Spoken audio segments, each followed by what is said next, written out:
Introduction to accounting, 3 important concept.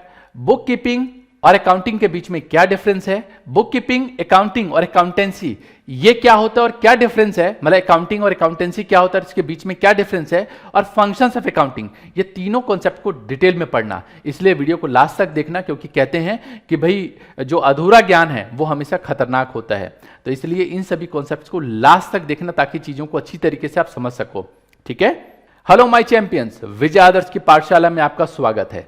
चलिए start करते हैं आज का important concept, difference between book keeping और अकाउंटिंग। इनके बीच में क्या डिफरेंस है, याद करो पिछली क्लास में हमने बताया था जितने भी ट्रांजैक्शंस हैं इन सभी ट्रांजैक्शन को हम रिकॉर्ड करते हैं 3 जगह पे, जर्नल, सब्सिडरी बुक्स, जिसको सब्सिडरी बुक्स से जनरल मतलब स्पेशल जर्नल भी बोलते हैं, और जर्नल प्रॉपर। ये 3 जगह हम चीजों को रिकॉर्ड करते हैं, या तो यहां या ये वाला सिस्टम फॉलो करते हैं। अभी आगे चल के बात करेंगे। इसके बाद हम लोग लेजर में पोस्टिंग करते हैं। यहां तक का जो प्रोसेस है, मतलब ट्रांजैक्शंस को रिकॉर्ड करना, रिकॉर्ड करने के बाद लेजर पोस्टिंग करना, ये बुक कीपिंग का पार्ट है। और ये जो बुक कीपिंग है ना, ये क्लर्क्स लोग करते हैं। जी हाँ, लोअर स्टाफ करते हैं। कैसे, जैसे मान लो अभी आप 12th करने के बाद आप में से बहुत सारे बच्चे जो हैं वो कहते हैं कि भाई कहीं छुटपुट हम काम कर लें, किसी सीए के पास ट्रेनिंग कर लें, तो वो क्या करते हैं, बुक कीपिंग का काम पकड़ाते हैं। किसी क्लाइंट साइड से मान लो जो डेटा है उस डेटा को टैली पे चढ़ाना है ना, ये जो काम होता है इसमें ज्यादा कुछ एनालिटिकल वर्क नहीं होता। तो ये जो काम है एक तरीके का बुक कीपिंग का काम है। नाउ उसके बाद जितने भी ट्रांजेक्शन हैं उसे ट्रायल बैलेंस बनाते हैं, ट्रेडिंग अकाउंट बनाते हैं, प्रॉफिट एंड लॉस अकाउंट बनाते हैं और बैलेंस शीट बनाते हैं।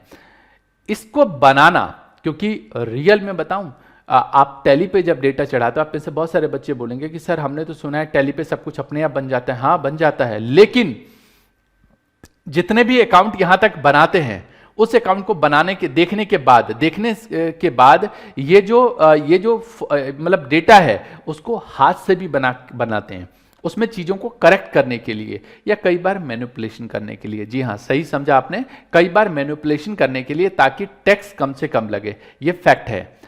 इसके बाद जो यूजर्स, मतलब ये जो डेटा है, इस डेटा को ट्रांसफर कर देते हैं, मतलब एनालाइज करते हैं। एनालाइज करने के बाद जो इसके यूजर हैं उसको ट्रांसफर कर देते हैं।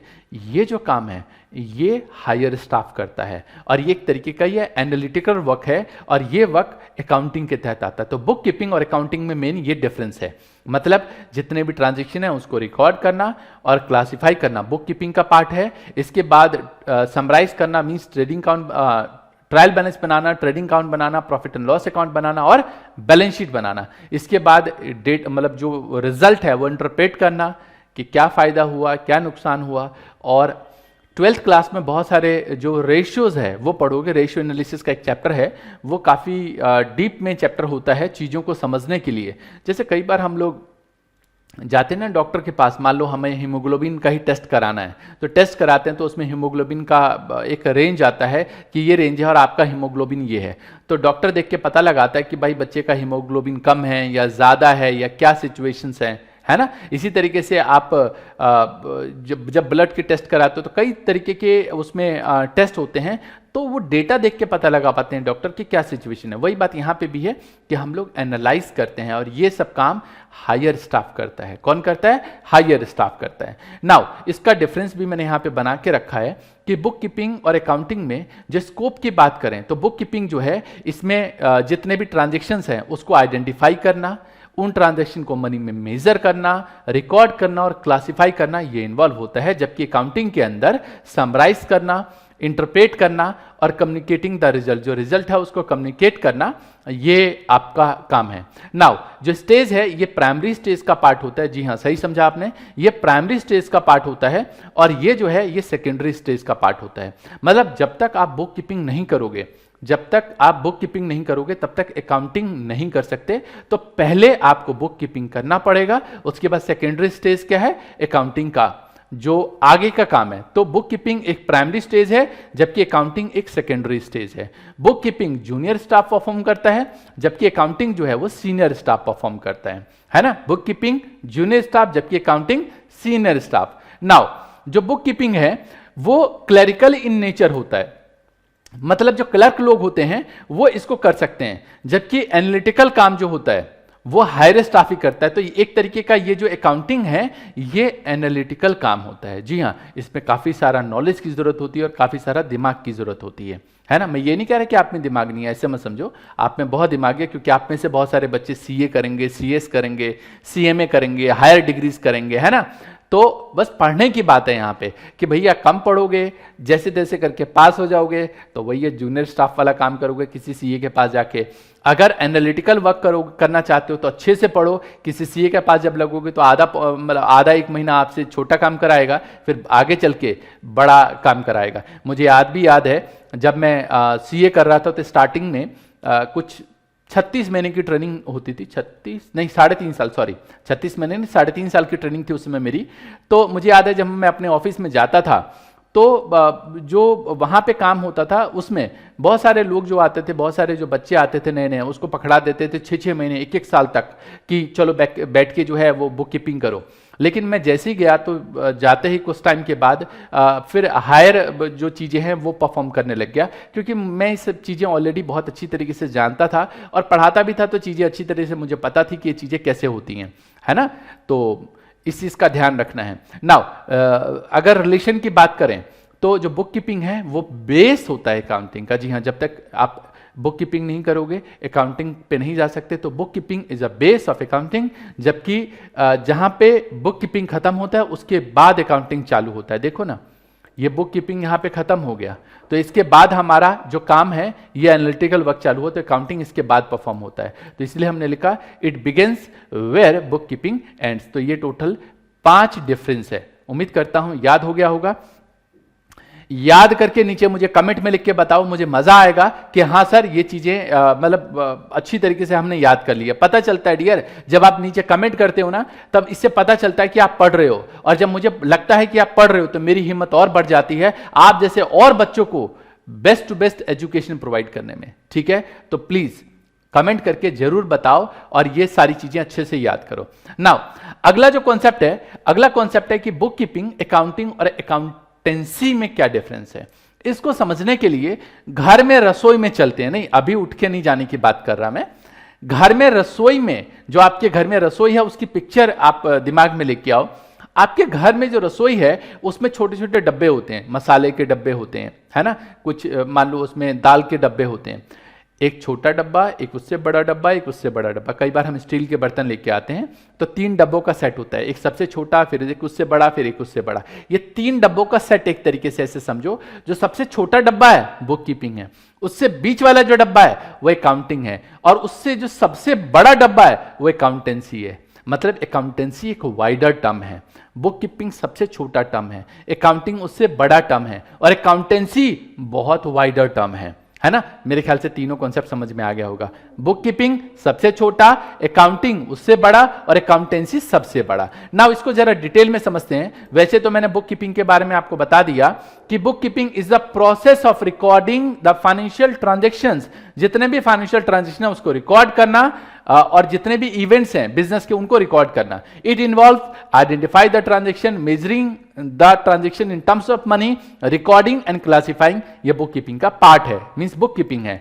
अकाउंटिंग क्या है? Accounting is a board team, sorry board team कह रहा हूं। Accounting is a broad term and in addition to book keeping. मतलब कहने का मतलब क्या है कि बुक कीपिंग से ऊपर ब्रॉड टर्म होता है, इसमें समराइजिंग आता है, इंटरप्रेटिंग आता है, और जो यूजर्स है उसको कम्युनिकेट करने का काम आता है। मींस अकाउंटिंग एक ब्रॉड टर्म है देन मतलब बुक कीपिंग के। नाउ थर्ड है हमारे पास अकाउंटेंसी। हाँ, एग्जाम में कई बार आता है अकाउंटेंसी क्या चीज होती है, तो ढंग से समझो। Accountancy refers to systematic knowledge, point to be noted, it's a systematic knowledge of the principles and technique. Point to be noted, यहां पे 2 वर्ड है, प्रिंसिपल एंड टेक्निक। मतलब कहां पे क्या अप्लाई करना है, this is called accountancy which are applied in accounting. मतलब अकाउंटिंग में जैसे आगे चल के एक चैप्टर पढ़ोगे, उस चैप्टर का नाम है डेप्रिसिएशन। डेप्रिसिएशन में 2 मेथड पढ़ते हैं। डेप्रिसिएशन में एक डिमिनिशिंग बैलेंस मेथड पढ़ते हैं, डेप्रिसिएशन निकालने के लिए एक स्ट्रेट लाइन मेथड पढ़ते हैं।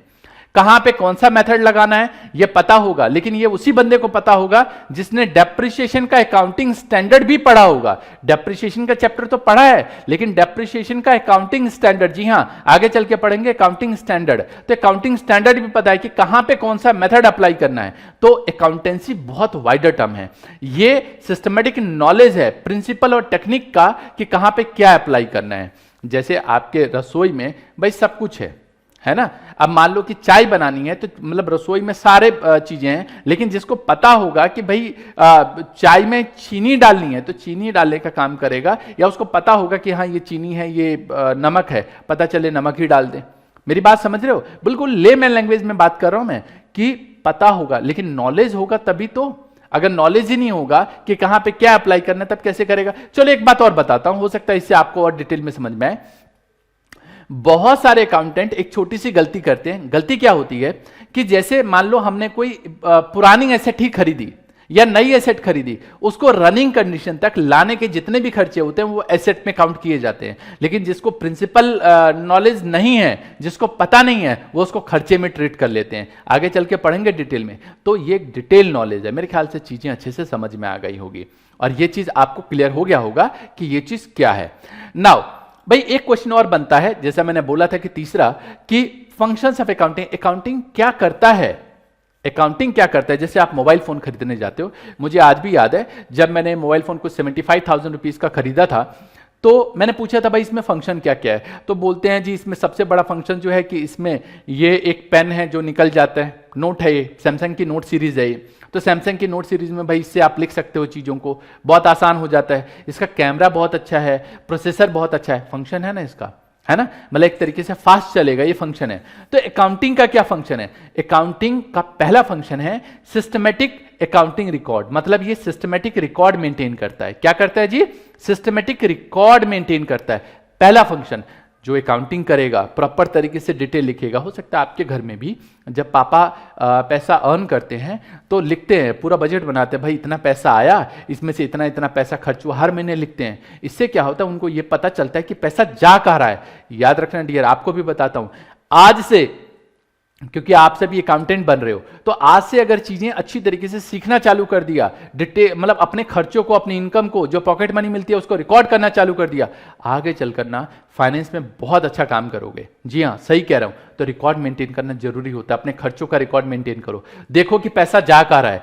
तो सिस्टमेटिक रिकॉर्ड करना अकाउंटिंग का पहला काम है। दूसरा है प्रिपरेशन ऑफ फाइनेंशियल स्टेटमेंट, मतलब जो फाइनेंशियल स्टेटमेंट है उसको प्रिपेयर करना, मतलब प्रॉफिट एंड लॉस अकाउंट बनाना एंड बैलेंस शीट बनाना, ताकि हमें पता चल सके कि प्रॉफिट क्या है, क्या हमें पैसे लेने हैं किसी से, क्या पैसे हमें किसी को देने हैं, क्या कैपिटल है, क्या एसेट है, क्या लायबिलिटीज है। नाउ लीगल रिक्वायरमेंट, जनरली क्या होता है कि गवर्नमेंट टैक्स लेती है, टैक्स वसूलती है, लेकिन टैक्स जब वसूलेगी तो किस पे वसूलेगी, जो हमने पैसा कमाया है। तो पैसा कमाया वो कैसे निकलेगा, जब हम अपना अकाउंट प्रिपेयर करेंगे, जब प्रॉफिट एंड लॉस अकाउंट बनाएंगे, तब हमें पता चलेगा कि एग्जैक्टली हमने कितना पैसा कमाया है। समझ गए, तो मीटिंग लीगल रिक्वायरमेंट्स, ये बहुत इंपॉर्टेंट बात है। Now communicating the financial information, okay, जो मतलब इंफॉर्मेशन है उसको कम्युनिकेट करना, मतलब मालिक लोगों को बताना, मैनेजर को पता लगाना, अकाउंटेंट का काम है मैनेजर को बताना,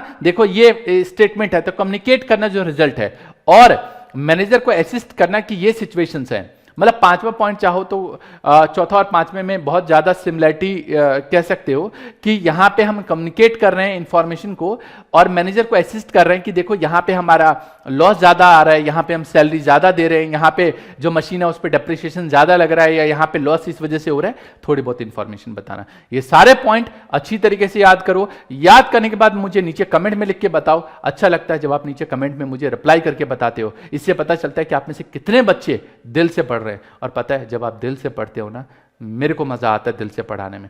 आपने देखा इतनी देर मैंने आपको पढ़ाया, ये सारी की सारी वीडियो अनकट है, मैंने कोई ब्रेक नहीं लिया, मैंने कोई यहाँ पे कोई कटिंग नहीं करी। आपने ध्यान दिया होगा सारा का सारा एक मतलब स्टार्टिंग से बोला और लास्ट तक बोला।